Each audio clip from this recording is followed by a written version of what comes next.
We are saddened with the news na ang aming Sir Paul ay nagpaalam at kinuha na po ng ating Panginoon. Sa mga hindi po nakakaalam, bago po ko tawagin ng Panginoon sa full-time ministry para magpastor, nakabilang po ako sa isa sa kilalang programa ng GMA noon, ang SOP. Nakasama po ako sa isang malaking dance contest noong 2010, ang SOP Wants You. Mula sa 1,000 mga mananayaw down to 18 contenders na nabuo and became GMA official house dancers called Max Movement. Malaki ang pasasalamat namin sa isa sa mga big boss ng GMA, si Sir Paul Chia.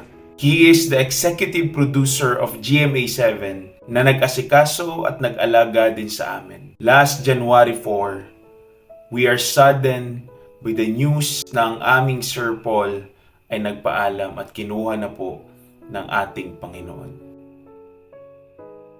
Kaya naman, ang mga kapuso, pamilya, kaibigan, mga katrabaho, at kami minsan ay nalagaan niya, ay nagbigay ng parangal at pasasalamat sa Kanya. Ng aming mahal na executive producer na si Sir Paul Lester Chia. Siya po ang walang sawang tumayong sandalan naming lahat mula nang nagsimula at hanggang sa huling araw ng kanyang buhay. Paalam, Sir Paul. Maraming salamat po. Itong video ay hindi lamang upang magbigay ng parangal, pasasalamat kay Sir Paul. Ginawa ko po itong video na ito para sa mga kaibigan at nakasama ko sa showbiz industry noon. I want to use this opportunity to encourage each one of us. How about us? How about kung sa atin naman kakatok ang kamatayan?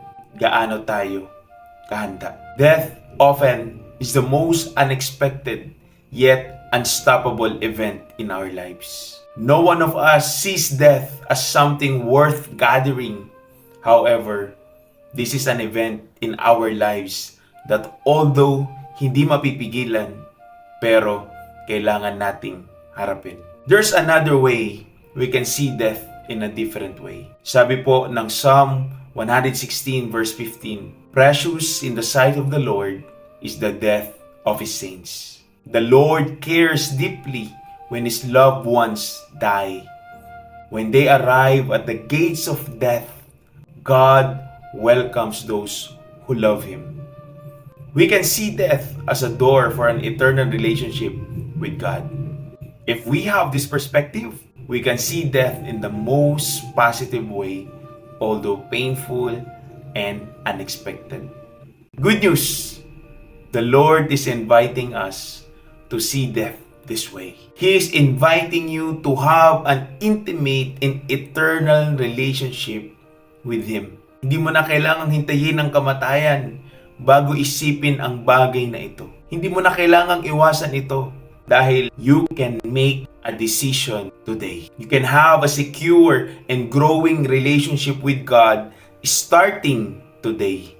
For God so loved the world that He gave His only begotten Son, that whosoever believe in Him should not perish but have everlasting life. If you receive Jesus as your personal Lord and Savior, not only we will see death in a positive way, we see life as something worth celebrating. Dahil alam mong kapag dumating sa iyo ang kamatayan, hindi ka matatakot.